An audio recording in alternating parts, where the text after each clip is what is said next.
Antonio González Terol, bienvenido. Muy buenas habitante noches. de ese gallinero que no quiso Podemos, que se quejaba. Tú eres del Partido Popular y estás en el gallinero. Y estoy encantado, como diputado. ¿No te molestan las gallinas, no? Nada. Además, desde allí, sabes lo bueno, que tienes la perspectiva conjunta del Congreso y los oyes perfectamente. Por eso te quiero preguntar, por la perspectiva visual y de audición. Bueno, Vamos a ver, lo que hemos visto, hemos hecho esta comparación porque ellos eran los que clamaban por una cuestión en el 15M, decían, no nos representan. El Parlamento no tiene que estar dentro del Congreso de los Diputados, tiene que estar en las calles. ¿Tienes la sensación de que esa estrategia plasmada en aquel momento la han trasladado dentro, de que este es el ambiente que vamos a vivir a partir de ahora? Bueno, lo que han querido ha sido banalizar una institución importante para todos los españoles. Ha habido gestos que lo que han intentado es que se huya del debate y que no profundicemos en las ideas que defienden. Es decir, desde el niño de Vescansa el primer día hasta el beso entre Domènech y Pablo Iglesias, hasta los insultos, hasta la cal viva, ha sido una manera de vulgarizar las formas. El llegar el primer día, por ejemplo, los diputados de Compromís, y poner una banda de música a la puerta del Congreso a tocar el Paquito el Chocolatero. Esto es la nueva política. O los diputados de ECUO llegando a la puerta del Congreso en bicicleta el primer día para no volver nunca más. O los juramentos... ¿Cómo que para no volver nunca más? No volver nunca más en bicicleta. Que esto fue una pose para aquel día. Y luego han ido ya en... Y las fórmulas de juramento. ¿Os acordáis de Félix Pons en el año 89 cuando echó a los 3 diputados de Ribatasuna que juraron por imperativo legal? Bueno, en el Senado juraron el otro día por imperativo legal muchos de los senadores de Podemos.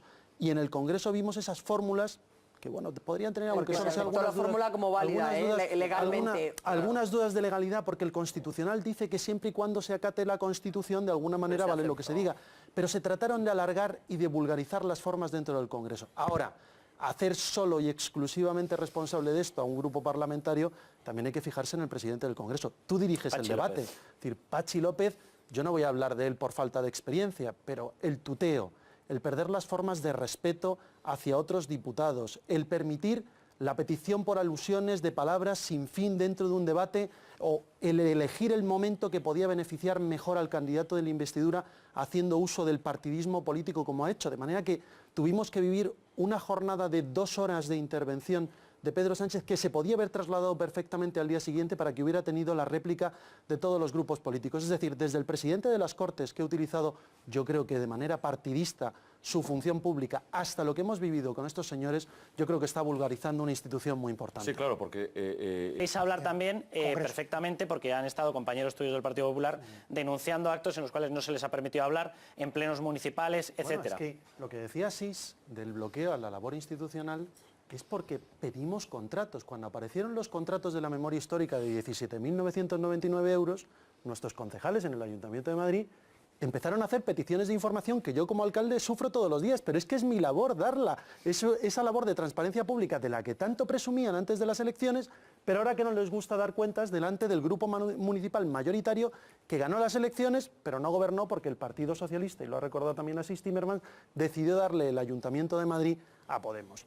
Pero si me permites retomar un poco lo que ha dicho antes Jaime, hay algo que yo creo que no podemos pasar por alto. ¿Por qué dice Jaime que el Partido Socialista puede llegar o puede tener esa hoja de ruta de terminar pactando? Porque al final, incluso en el origen de las declaraciones que hemos oído sobre Otegi estos días, hay que recordar que en el año 2006 fue Zapatero el primero que llamó a Otegi hombre de paz. Fue en una entrevista en Telecinco que le hizo Piqueras. En el año 2008, el 31 de diciembre del 2008, o finales de diciembre del 2008, Otegi estaba, y eso es lo que prueban la policía años después, estaba reconstruyendo todo el aparato administrativo de ETA, por lo que es condenado en el año 2011 a 10 años de cárcel, de los cuales ha cumplido 6 años y medio. Pero fue un presidente del gobierno del Partido Socialista el que llamó por primera vez hombre de paz.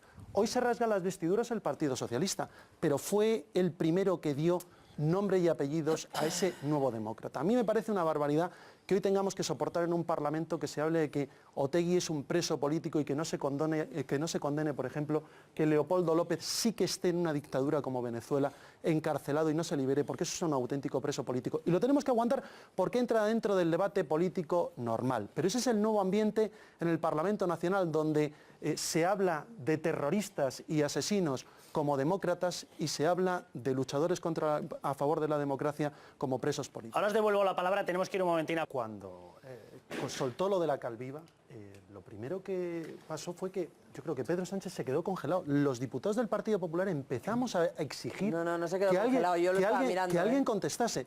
Cuando el presidente de las Cortes para unos instantes la sesión y hace una intervención que valía para Pablo Iglesias o para cualquiera, que no se perdieran las formas, que no pareciera que un insulto. Oiga, que le han insultado, que ha insultado al presidente del gobierno, que le ha dicho que tiene sus manos manchadas con cal viva.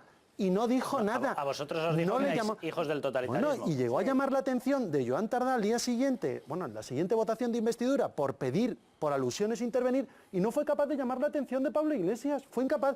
Y llegó Pedro Sánchez e hizo una intervención tan lamentable que en la segunda sesión de investidura tuvo otra vez que matizarlo e insistir, porque salíamos a los pasillos y echaban espumarajos por la boca los diputados del Partido Socialista. Eso puede ser falta de pericia del señor Patxi López. Lo enlazo con lo que dice Martu. Lo enlazo con lo que dice Martu, porque muchos decían, nos veremos las caras en el Congreso Federal del próximo mes de mayo. Ese es el tema. Pero aun siendo grave el expresidente, ahí quedó. sí lo hizo, os guste o no.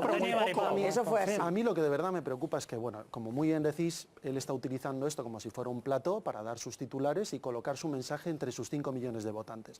A mí lo que me preocupa es la imagen que estamos dando fuera. Yo el otro día hablaba con un amigo mío británico y no termina de entender el espectáculo público que se está dando en unas Cortes Generales, porque ellos no están acostumbrados a eso. O un alemán, el otro día hablaba con un diplomático alemán y me dice, y lo del beso al estilo Brezhnev y Honecker, a lo mejor a otro europeo le pasa desapercibido. Pero para aquellos que hemos tenido el muro de Berlín y la RDA, el beso entre estos dos señores que escenificaban los 30 años del muro de Berlín, luego los 40 que convivieron en total, es un insulto. Y parece, y estos son pequeños gestos, por eso os digo, ganan el titular. Y a lo mejor aquí no tiene importancia, pero tiene relevancia más allá de nuestras fronteras. Y formamos parte de una Unión Europea que se pregunta por qué el año pasado salieron 70.000 millones de euros de España, por qué la confianza de los consumidores ha caído 12 puntos desde el principio de año por no tener gobierno y porque hay un miedo a que pueda llegar a haber un gobierno de extrema izquierda en España. Bueno, un gobierno que podría traer la inestabilidad política con propuestas concretas que las han puesto sobre la mesa. Bien. Perdona que vuelva a lo que decía Miquel.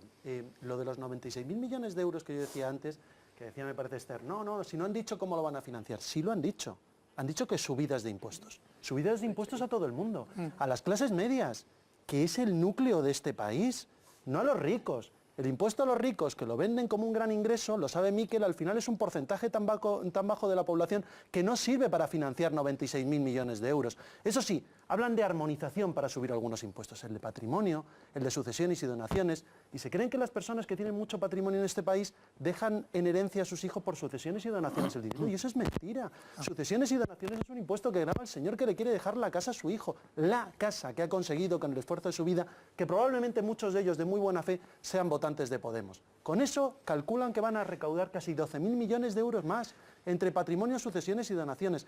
Además dicen que solo con el crecimiento de la economía que va a motivar la llegada, como todo el mundo sabe, de un gobierno de extrema izquierda, ingresarían 27.000 millones más en la hacienda pública. Y además dicen que van a crear 8.000 millones de euros más en nuevos impuestos que no sabemos ni cómo se llaman. Y además, esto es lo que esconde, ese proyecto político. Y además la pena, Antonio, es que frente a esa... que si no mantienen en los ayuntamientos, tirirí en las comunidades autónomas. Déjame que comente la frase... En Madrid tenemos Semana Santa en vez de Semana de la Festividades. Déjame que comente la frase de la indirecta porque me da que es muy directa. En toda regla, o nos dais el apoyo... ¿A qué corporaciones? Pero déjame un momentín que termine la frase. O nos dais todo el apoyo, o si no, nosotros os vamos a quitar el poder que os dimos el 24M. Lo digo porque venimos de entrevistar a Juan Carlos Girauta y Juan Carlos Girauta decía, creemos en la lealtad de la gente que se ha sentado. Pero eso es lo que está mostrando, lo que está mostrando eso muy claro. Tenemos que tener un alcalde razonable, incluso con el apoyo del Partido Popular. Y a pesar de no haber ganado las elecciones del Partido Socialista. Nunca, y tenemos que aguantar lo que aguantamos de alcaldesa. En realidad Antonio Carmona nunca barajó la opción de ser alcalde solo. Van a salir los trapos sucios. A mí lo que me ha sorprendido es cuando Ciudadanos ha llegado a decir que con nosotros nunca pactaría por el tema de la corrupción. Y cuando Pedro Sánchez ha dicho que nosotros también éramos responsables. Yo creo que, y lo he dicho siempre, el origen de la corrupción tiene origen antropológico, no ideológico. Yo no creo que un partido político sea corrupto. Creo que hay corruptos en los partidos políticos.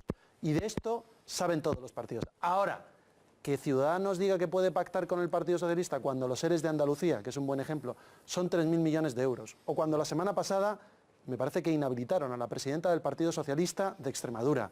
Me parece que encerraron a la exalcaldesa socialista de Jerez de la Frontera. Dimitió el exalcalde socialista de Punta Umbría.